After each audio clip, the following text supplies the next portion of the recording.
Hey everybody, in today's video, I'm going to give you what I believe are the top 10 places to hike on an extended weekend along the Bayou State Trail.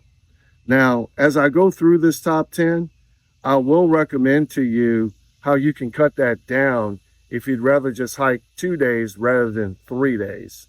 So let's go ahead and get started. At number 10 is Ville Platte to Henderson.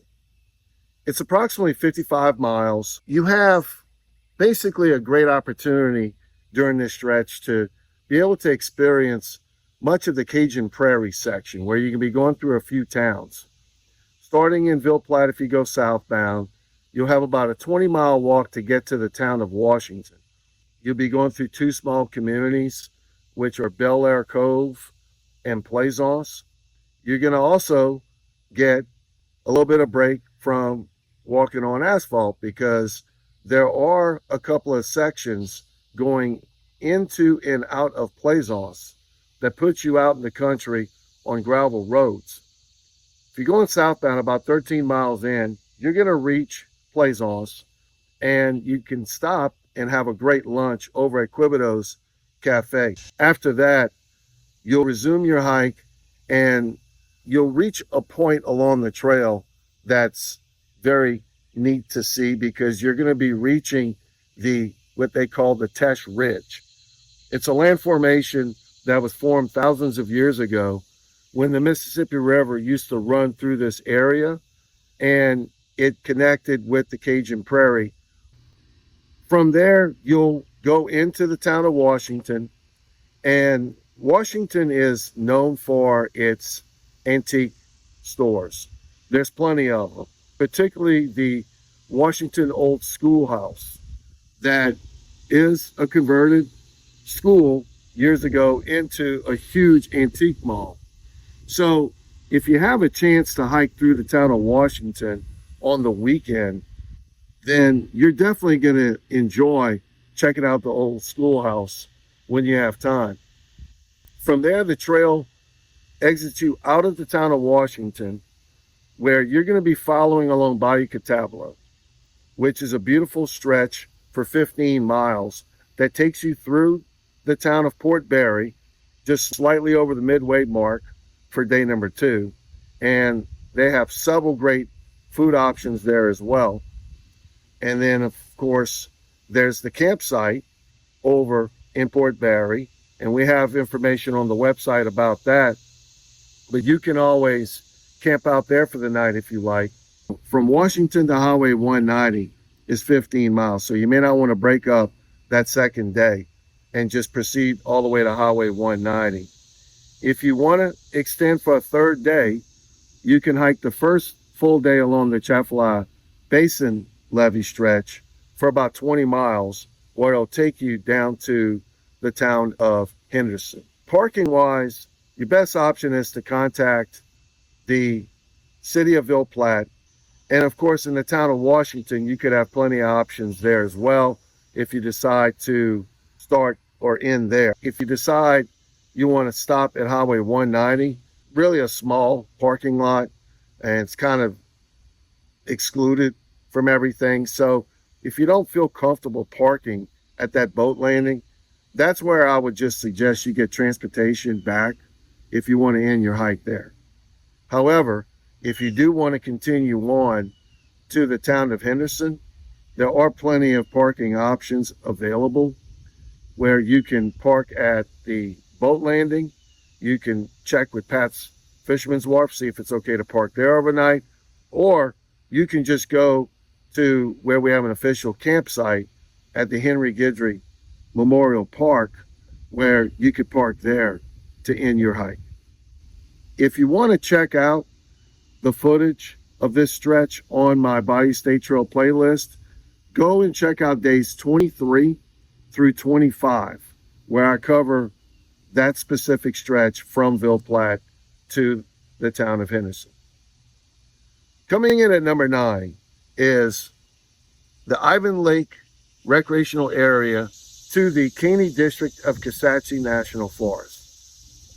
This stretch is about 55 miles, starting at the northern terminus at Ivan Lake, And on day one, you'll be able to walk through Bayou Wildlife Management Area through a combination of paved and gravel roads along with one of the ATV trails that was recently cleared out for our Bayou State Trail hikers.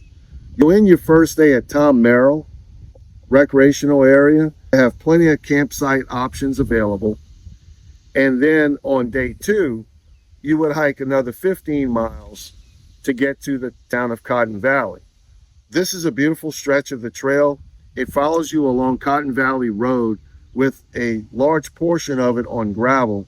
And you'll notice the change in geography as you go through this area, where certain areas will be relatively flat, but then in other points, you're going to be walking through or nearby higher elevated areas.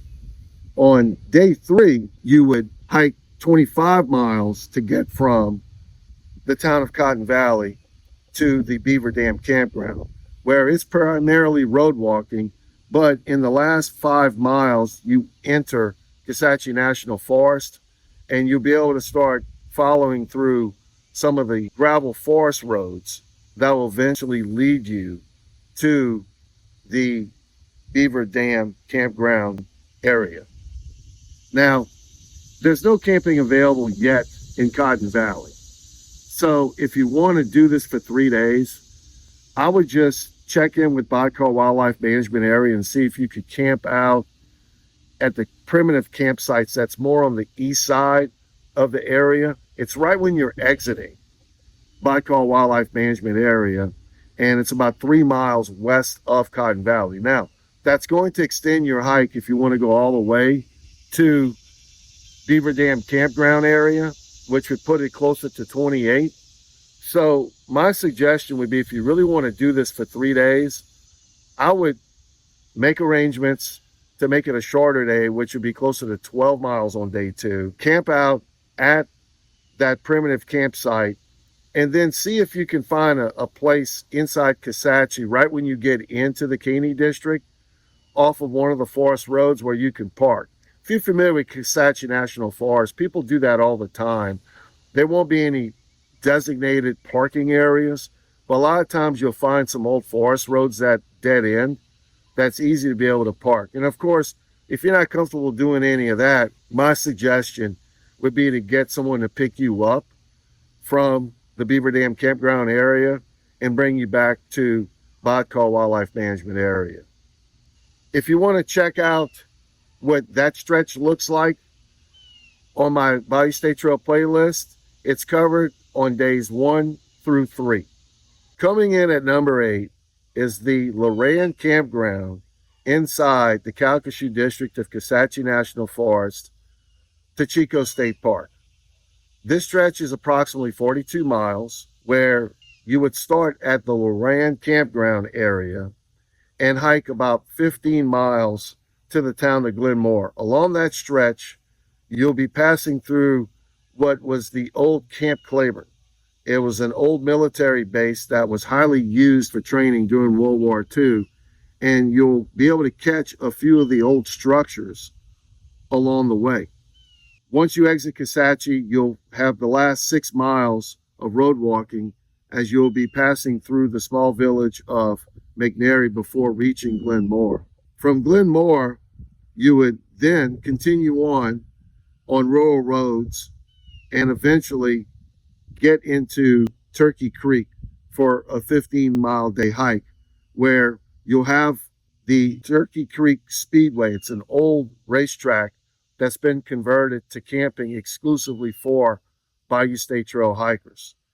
On day 3, you'll then continue on more rural roads with some beautiful stretches leading up to the entrance to Chico State Park. From there, you enter the park and you follow for another 4 miles along one of the most beautiful stretches of the Bayou State Trail, as you'll be crossing the Chico Lake and hiking parallel to it for the rest of the day, ending at the South Landing Trailhead inside Chico State Park for about 14 miles. The only drawback to this part is the fact that there's no camping inside Glenmore. However, we do have established camping right off trail in McNairy. It's the South Rapides RV Park. It's on our website. You can check it out. It doesn't cut that many miles off from there to Glenmore, but just keep in mind, you'll have a slightly longer walk the next day to get to Turkey Creek. The good thing is Glenmore does have a few amenities. They do have a few stores. They do have Fuzzy's Restaurant. If you catch it at a good time, you may be able to catch some of those downtown stores open as well. And there's at least one coffee shop along the main stretch where the trail follows. Now, in regards to Chico State Park, you could park at the south landing of Chico State Park. As of this recording, the north landing's still closed. They had to shut down the bridge to vehicles. So you can still walk along the trail and cross the bridge, but the north landing trailhead parking lot's not available. So you're going to have to just go ahead and hike through, and you're going to want to hike through anyways, because as I mentioned, that 4-mile stretch along the Bayou State Trail through Chico State Park from the north landing over to the south landing trailhead is definitely not something that you want to miss. If you want to check out the featured videos for that section, check out days 19 through 21. Coming in at number 7 is Lake Foss Point State Park to the southern terminus at the Cajun Coast Visitor Center. This section is approximately 57 miles, starting at Lake Foss Point State Park. And if you hike southbound, you will hike 19 miles over to Myatt Point. It's a very established boat landing with vault toilets and running water, and you could camp out there. However, you can also hike about a quarter of a mile off of trail where there is a designated campground area just next door to the Wildlife and Fisheries office. On day 2, you would then continue on from Myatt Point, where you continue to have more beautiful views along the Atchafalaya Basin, including the Bayou Teche National Wildlife Refuge. And halfway through that hike, you will then exit the Atchafalaya levee and start making your way over into the town of Centerville, where you'll have options for food and resupply, and continue on through the small community of Verdonville with more food options, and eventually make the 5.5 to 6 mile road walk, where you would then eventually cross the Wax Lake Outlet and enter the Wax Lake Outlet boat landing for 19 miles.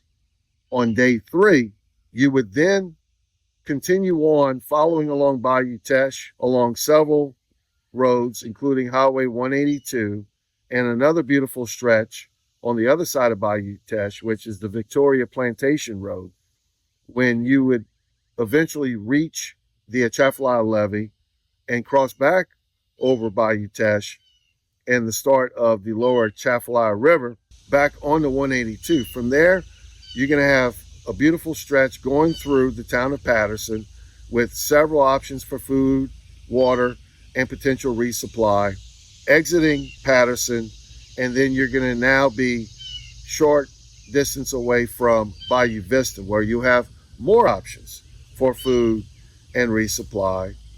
Then exit Bayou Vista upon reaching Berwick, where you're going to then get on the Berwick Trail, which is a nice multi-purpose trail for the next few miles that'll take you into the town of Berwick, where you will then cross the Atchafalaya River into Morgan City, and it will only be about a 2-mile walk through Morgan City with several more amenities before finally reaching the southern terminus at the Cajun Coast Visitor Center for a total hike of 18 miles. Now, Lake Foss Point State Park will accommodate you if you want to park your vehicle for a few days. You just need to just go ahead and let them know what you want to do, and they'll go ahead and allow you to park inside the park. Now, Wax Lake Outlet Boat Landing, there have been people that have camped out there in tents, but there's also some cabins. And when you check out my video, you'll see the phone number where you can call to reserve one of those cabins. I'm not sure what the rates are at this time or how many nights you have to reserve, but that is a viable option for you if you want to continue on for 3 days. If you only want to hike up until that point and skip the third day, you should be able to park for a couple of nights over at Wax Lake Outlet. And there is a pay station where you could go ahead and pay for those days.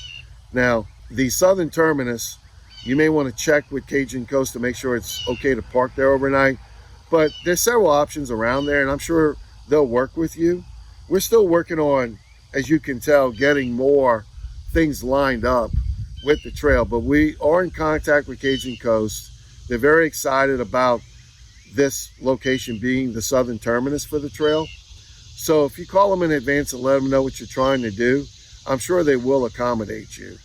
But there's a lot of amenities along this stretch from Patterson back to the southern terminus. So if you want to go northbound instead, obviously what's great about that is you can just pick up things along the way, and that you don't have to bring a lot of stuff out when you start your hike. So you could pick up things in either Morgan City, Berwick, Bayou Vista, or Patterson. But just keep in mind, once you get past Patterson, it's going to be limited. You will have other options once you get to Centerville and Verdonville. But then from that point on, it's definitely remote out there. So make sure you have everything you need before you get onto the Atchafalaya Levee. Coming in at number 6 is the Sugar King Trailhead inside the Caney District of Kisatchie National Forest to the town of Castor. This section is approximately 45 miles, and if you're traveling in southbound, you'll have parking available at the Sugar King Trailhead. It's a beautiful stretch of trail along single track where you hike around Caney Lake. About 2 miles in, you're going to get a beautiful view of the lake from the boat landing, where you re-enter the woods and continue your trek around Caney Lake, where you will then exit the Sugarcane Trail and begin your approach to the city of Minden. Once you exit Kisatchie, you'll then shortly follow a state highway into the city of Minden, where you can continue on the official route of the trail, putting you on the east side of Minden, or you can continue on Highway 159 and seek out transportation and shelter on that end of town. There are plenty of amenities on both sides of town, and on the east side of town, if you stay on the official route of the trail, there are several fast food places, including a Walmart, where you can gather more supply. There are camping options at the Beaver Dam Campground along the Bayou State Trail right when you start that hike, where you can possibly get transportation back. But there are other options, and you can check out the Bayou State Trail website for updated information regarding those campsites. On day 2, you would continue on going around the city of Minden in a semicircle along your way to the town of Sibley, where you'll have more resupply options and hot food options available for about 12 miles. And then the final 5 miles, you would get on the next section of the Bayou State Trail, which is the Louisiana Trail section. And it's entirely nature trail, as you will hike an additional 5 miles to the village of Heflin, where they have camping available at the pavilion. There's also water available right across the road from the pavilion, and it is dirt cheap. I believe it was like 25 cents a gallon. So you're not going to have to worry about spending a lot of money to get fresh water for resupply. On day 3, you would continue on the Louisiana Trail section, as you will then be going through the town of Jamestown, which is about 10 miles south of Heflin. They have the Jamestown grocery store where you can gather more food and more drinks, and then continue on for another 8 miles where you will reach the town of Castor that has several options for resupply and, of course, hot food. Parking wise, the Sugarcane Trailhead's perfect to start. In regards to parking at the end of this, there is the pavilion in Castor, but you may want to just check with the general store right across the street and let them know what you're doing, and they probably will accommodate you. I'm sure they'll be happy to hear that we're getting more Bayou State Trail hikers cutting through the town of Castor that are going to want to go and shop over there. So I would just call in advance and let them know what you're doing. However, if you do want to cut your hike a little bit shorter to 2 days, I would just suggest that you stop in Heflin. I think that the experience is great with the Sugarcane Trail going through Mendon, being able to get a hotel room if you like, and then you'll also get to experience a portion of the Louisiana Trail. And this is why I placed this at number 6. Coming in at number 5 is Goldana to Natchitoches. This section is approximately 50 miles, starting at the pavilion in Goldana. On day 1, you'll hike the remaining 7 miles along the Louisiana Trail before exiting the Louisiana Trail with a short road walk that's partially dirt and asphalt, where you will then re-enter the Wind District of Kisatchie National Forest, and the trail gets on the Gum Springs Recreational Yellow Trail, where you will follow that for the rest of the day. It's a combination of boggy areas. There's a beautiful section of the Mirren Prairie, and then the elevation begins to increase again, where you will then have some water sources. Even though limited, there will be a few along the way before you finish your hike at the Gum Springs Campground. Gum Springs Campground's a great place to spend the night. There's several options at the main campsite, and across the road is a horse campsite. So if for whatever reason you're not able to camp at the main campsite, you should be able to find places to camp across the highway at the horse camp. On day 2, you will continue on the Gum Springs Recreational Trail for about 4 miles before exiting onto a long series of forest roads throughout the Wind District of Kisatchie National Forest, where it will end approximately 4 miles outside the small community of St. Maurice. You will finish getting off the trail for about 8/10 of a mile and entering the Midway RV Park, where there are several camping options available there, including small cabins. Day 2 hike will be a total of 22 miles, with about 21 of it being on the official route of the Bayou State Trail. On day 3, you exit the Midway RV Park and you will continue on your roadwalk section, where you will go nearby the small community of Clarence, where there are more options for food and water. And then you will then start making your way along Highway 6, where you will then approach the Red River Bridge. You definitely do not want to attempt this crossing on foot, as the bridge is very narrow, it's not straight, and people drive at least 55 miles an hour along this bridge. So your options are best to contact someone to pick you up. Once you cross the Red River, you'll continue on Highway 6, where you're quickly going to enter the official city limits of Natchitoches.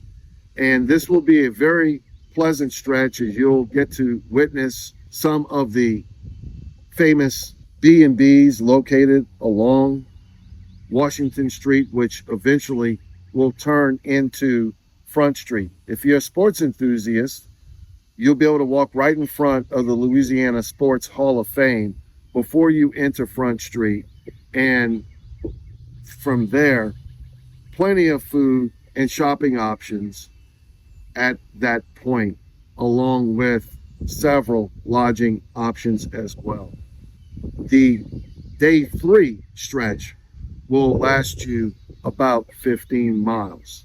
Starting at Goldana, you'll be able to park at the pavilion. If you want to stop your hike and not go all the way to Natchitoches, I would just stop at the Midway RV Park. Obviously, that stretch from Midway RV Park to Natchitoches is more road walking, so you may not want to do that. And of course, you could always make arrangements to park your vehicle at Midway RV Park, whether you want to spend the night or not. I know that they are very open to accommodating the Bayou State Trail hikers. I personally had conversations with them in the last couple of years about the Bayou State Trail, and they know it's going to be good for business. So just give them a call if you don't want to spend the night, and tell them you want to just park your vehicle for a couple of days, and I'm sure they'll accommodate you. There is a recreation area called the St. Maurice Recreational Area that's right down the road from Midway RV Park, but that's only for day use. So I highly recommend you don't try to get away with parking your vehicle there, knowing that it's only for day use, which is why I would recommend Midway RV Park instead. If you want to check out this stretch of the trail, it's featured on days 9 through 11. Coming in at number 4 is Catahoula to the Verdonville boat landing. This section is approximately 42 miles, starting at the village of Catahoula and traveling southbound. You will reach Lake Foss Point State Park in 13 miles. There's a couple of boat landings along the way where you may want to just pop off and be able to take a short break. But you will enter Lake Foss Point State Park, where you're going to have several options available for you. You can rent a cabin. You can reserve one of the RV spots. You can even go towards the back end of the park and get along the nature trails that run through the park and select a primitive campsite if you like as well. On day 2, you'll exit Lake Foss Point State Park and continue southbound along the trail, where you will eventually get a full view of Lake Foss Point, one of the more scenic spots along this section of the trail, and eventually reach Sherrington Beach, which is just off trail. It's a nice place just to go take a walk. It is a private boat landing, so you could possibly just take a short break there and then go back and get on the trail, where you will reach the Maya Point boat landing.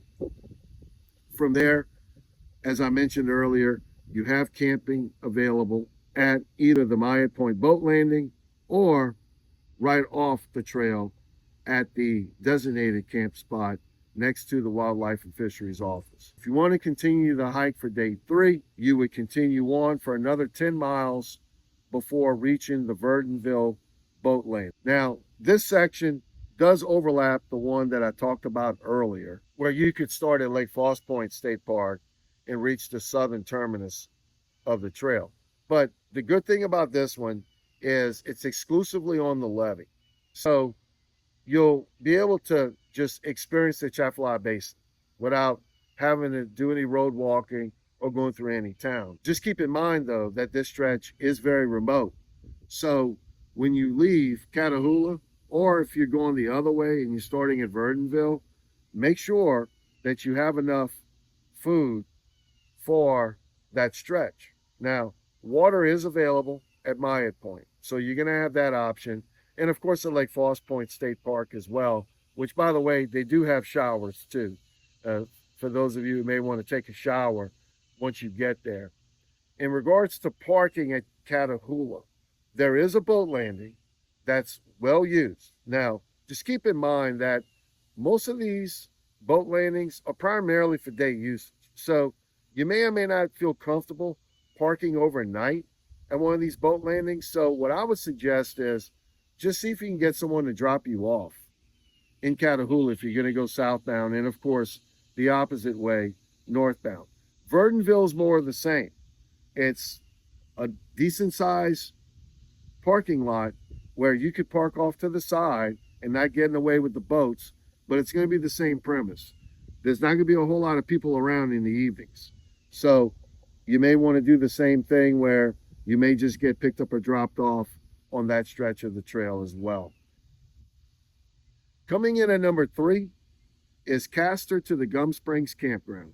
This section is approximately 38 miles, starting in the town of Castor, where on day one would be short, where you would hike 8 miles to the village of Ashland. Sullivan's Grocery is available for food and drink options, and you could always talk to them to see if it's okay to camp back there. But if that's not available, there are pockets right off trail where you can camp out as long as you stay within 50 feet of the trail. On day two, you would have a 16-mile hike continuing southbound as you would continue on the Louisiana Trail section, where you will then, towards the end of the hike, reach the Wind District of Kisatchie National Forest, where camping is available along the trail, and eventually reach the town of Goldana, where you have a nice pavilion to camp out. There are options during the day for food and water. The store has some great hot meals if you want to check it out. And then right next door to the pavilion, there's a coffee shop where you could go and get you something to drink as well. Now, their hours vary, so you need to double check when they're open. They're not open as much on the weekends as they are on weekdays, so just keep that in mind. But on day three, after you camp out at the pavilion, you can then continue on the section that was mentioned earlier, Goldana to Gold Springs, where you can finish your 3-day hike at the Gum Springs Campground. In regards to parking, I mentioned Castor earlier. Just check with the general store. Now, I mentioned Sullivan's Grocery. I don't know if you can park there overnight, but they are very accommodating to people that use the trail. And there's some great food over there too, so you might be able to get permission. But if you want to start in Ashland, just check with them. Another option is to call the village of Ashland. Their office is located only a couple of blocks off trail, and I parked there a couple of times. I just called them in advance. It's a small parking lot because it's the village office combined with the post office. But I'm sure it'll be okay, particularly on a weekend. If you want to park there, just contact the village and let them know what you're doing, and I'm sure they'll accommodate you. If you want to check out this featured stretch, it's covered on days 7 through 9. Coming in at number 2 is Natchitoches to the Caroline Dorman Trailhead, located inside the Kisatchie District of Kisatchie National Forest.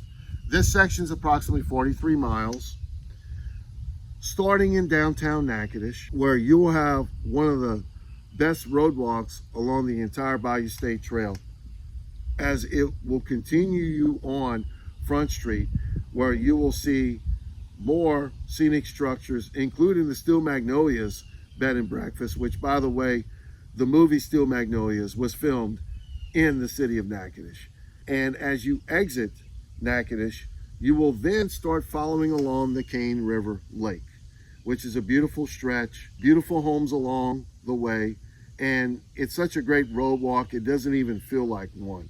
10 miles in to this hike, you will reach Point Place.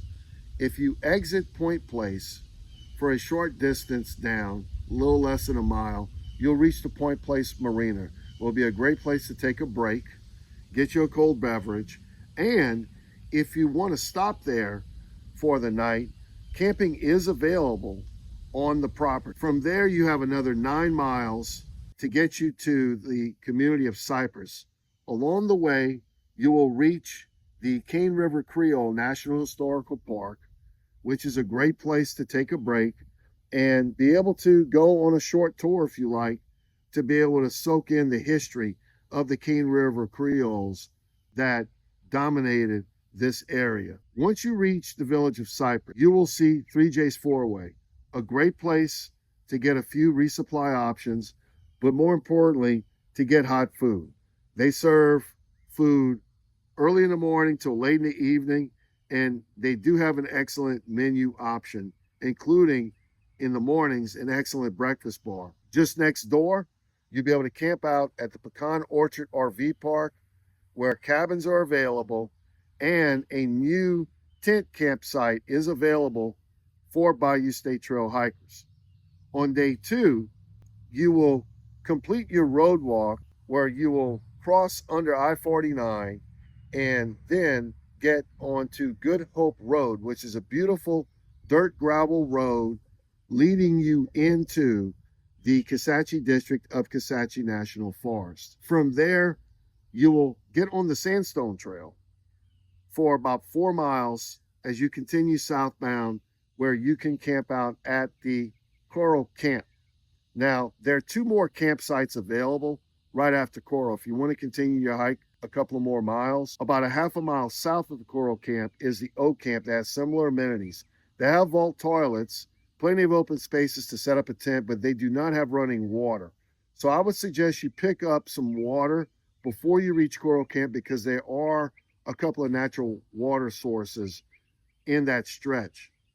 About another mile to 2 miles south of Oak Camp is the Coyote Camp, where you have the same amenities that are similar or identical to that of Coral and Oak Camp. On day 3, you will continue on the Sandstone Trail, where you will pop off a short distance on the Longleaf Vista Byway, reaching the Backbone Trailhead parking lot, where the final 7.5 miles are magnificent as you follow along the Backbone Trail, one of the most popular trails in the state of Louisiana, along the ridge line of the Kisatchie Hills Wilderness, where you will experience fantastic views that you will not find anywhere else along the Bayou State Trail. Eventually, you drop down off the ridge and will have an actual water crossing. Depending upon the amount of rainfall, it could be up to your knees or it could be ankle deep, but you will get a chance to get fresh water along Bayou Cypress. And for the remaining 3 miles, you'll have more fantastic views before reaching the Caroline Dorman Trailhead parking lot right across the road from the end of the Backbone Trail. Again, parking will be available in downtown Natchitoches. There's plenty of options available. And again, you may feel more comfortable just contacting the city and let them know what you're doing. It should be easy for you to find a safe place to park. And then, of course, at the Caroline Dorman Trailhead parking lot, you can park there. There are plenty of spaces available, and people park there overnight all the time. Now, if you want to cut this short, what I would just do is start in Cypress. I mentioned Pecan Orchard RV Park a couple of times in this video. Let them know that you want to park overnight, and then you can go ahead and hike those 2 days, which will be primarily inside Kisatchie National Forest, and then, of course, finish at the Caroline Dorman Trailhead parking lot. If you want to go check out the videos for those 3 days, they're featured on days 12 through 14. Coming in at number 1 is the Valentine Lake Trailhead for the Wild Azalea Trail to the town of Glenmore. This stretch is approximately 45 miles, where you'll be able to start, if you're going southbound, at the beginning of the Wild Azalea Trail at the Valentine Lake Trailhead parking lot. You will have a wonderful experience with several natural water sources, elevation changes, beautiful views along the Wild Azalea Trail with different types of trees in the low areas of the bottomland hardwoods to the more higher elevated areas of the traditional pines. The 8-mile mark, you'll reach the Evangeline Camp, where there is a vault toilet available. And depending upon how many miles you want to hike, you may want to just call it a short day and camp out there, as there's plenty of open space for camping. From there, you will continue on the Wild Azalea Trail, where you will eventually reach the Castor Creek Scenic Area with more camping options available. It's a very unique and beautiful stretch, as it does tend to get boggy, but you get to see a lot of different vegetation along the way, including the wild azaleas. If you catch it during the month of March, they will be in full bloom, not only there, but anywhere where there are some major creeks that you will be crossing. As you continue on, you will eventually cross Hampsmith Road at the 13-mile mark, where there will be a series of camping available over the next couple of miles. And eventually you can get to Living Loving Creek for a 15-mile hike. On day 2, you'll continue on this awesome stretch of the Wild Azalea Trail where you will complete the final 9 miles and eventually reach the trailhead of the Wild Azalea Trail at Castor Plunge Road and continue on a very short road walk where you will then get onto sidewalks leading you in and out of the town of Woodworth that does have several resupply and food options available, where you will then re-enter after you leave Woodworth back into the Calcasieu district of Kisatchie National Forest, where you're going to be approaching the Camp Claiborne area along a very nice forest road for about 2 miles before connecting with the North Claiborne Loop, which is a 2-mile stretch that will lead you to the Loran campground for another 15-mile day hike. On day 3, you will then continue on the North Claiborne Loop and then eventually cross over to the Boy Scout Loop, crossing Louisiana Highway 112, where you will enter the Melder campground area, which is a very popular horse camp, for continuing on a very beautiful stretch inside Kisatchie National Forest and witnessing some of the old Camp Claiborne structures that were there when it was an active military base during World War II. This stretch of Kisatchie from Loran is about 9 miles before you officially exit Kisatchie National Forest and begin your 6-mile road walk through the village of McNary before finishing at the town of Glenmore for another approximate 15-mile hike. Now, most people just hike the Wild Azalea Trail. It's such a popular trail. But for those of you that want to get more miles in, and you can average at least 15 miles or more, I think this is an awesome weekend along the Bayou State Trail because you're not stopping so quickly at Castor Plunge. Now, again, most people stop there, but if you're a long distance hiker, you're used to doing this kind of stuff. And so I would just continue on into Woodworth. It's a great spot to take a break. It's a little over the midway mark of day number 2. And then when you get to Loran Campground, as I pointed out in other videos, and I've talked about in this video earlier today, it's another great spot to camp out. Now, just keep in mind with this, either pack out a lot of water when you leave Woodworth, or see if you can set yourself up a water cache upon entering or exiting the Loran campground. The only drawback to this part of Kisatchie, there aren't that many clear water sources. So keep that in mind. You're not going to be able to find water as easily as you would along the Wild Azalea Trail. Now, if you don't want to go all the way to Glenmore, but you want to get an extended experience inside Kisatchie National Forest, what I would do is I would just park off trail a little less than a half a mile at the Boy Scout camp. It's a wide open area for camping. There's no amenities or anything, but people go back there and park all the time and camp out. So you may want to just cut it off there right before you exit Kisatchie National Forest. And then that way you don't have to road walk into either McNary or Glenmore. But if you want to get a third full day, I would suggest you go ahead and do that. And of course, as I mentioned earlier, check with the town of Glenmore and just find out what the best places are to be able to park inside their town. Now, if you want to go check out the videos for this stretch, they're covered on days 17 through 19. However, day 19 has changed officially on the Bayou State Trail. We've been making some changes along that stretch. Once you start traveling south from the Loran campground, the first couple of miles are the same. But if you go check out my videos I produced in early 2026, when I was covering the Camp Claiborne loop, I had a couple of options. We follow that, especially the extended version. Now, I'm going to eventually go back and show this as part of the Bayou State Trail playlist, officially on how it passes now. But the original route did not remain a clear route, and it was very confusing. So we decided to route it just slightly further west. And it does give you a few more miles in that section, which is why I think it is the best extended weekend hike along the Bayou State Trail, because you get the best of both worlds. You get the full experience of the Wild Azalea Trail, and then you get a great experience of the Camp Claiborne area. And I can't stress enough how undervalued that section is for hiking. You definitely need to go check it out.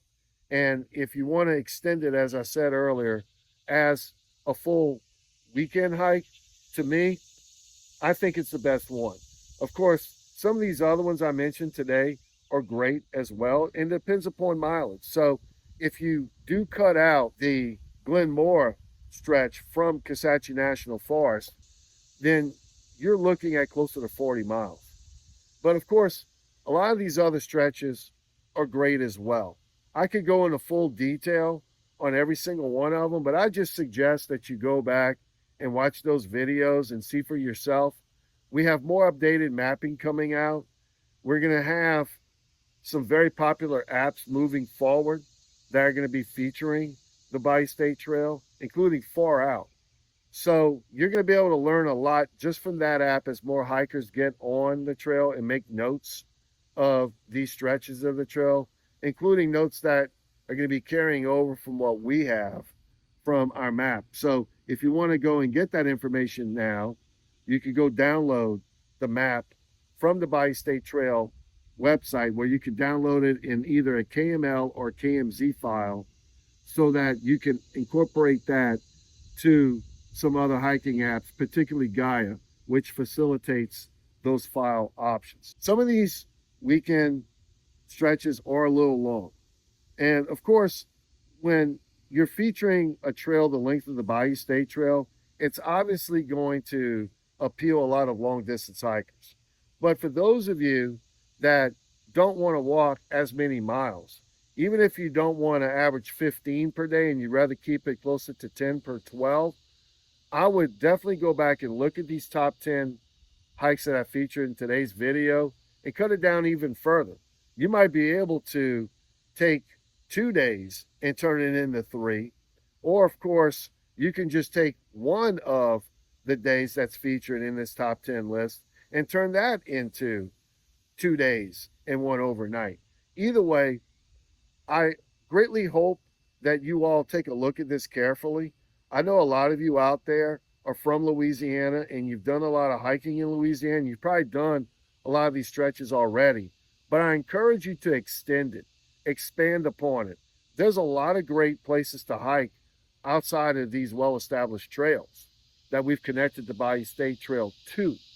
And so I would just look at some new ways to hike in Louisiana and connect it as part of the Bayou State Trail, so you can get a new and extended experience. I hope this video was very entertaining and helpful for you. And in the next video, I'm now going to show you what I think are the top 15 day hikes along the Bayou State Trail. So thanks for watching, and hope to see you out there soon on the Bayou State Trail.